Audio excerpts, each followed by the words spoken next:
需要先洗米，洗米的话是需要洗5次到6次，水清澈的时候就可以倒掉了。倒掉之后的话需要沥米，保持它这个上面没有水分了。然后我们把这个米放在这个锅里边，泡30分钟之后的话，我们就可以煮饭了。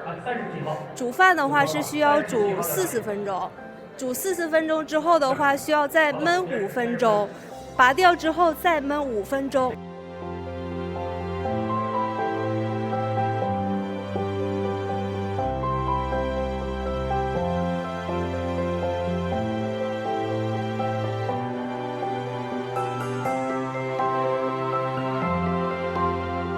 像今年我们已经推送了31款来自去年中国区总决赛的米样，然后进入到全球总决赛。那我们下一步呢，实际上是希望让更多从事种植水稻的这个农户能种植更多优质的大米品种，形成一个整个的一个良性的生态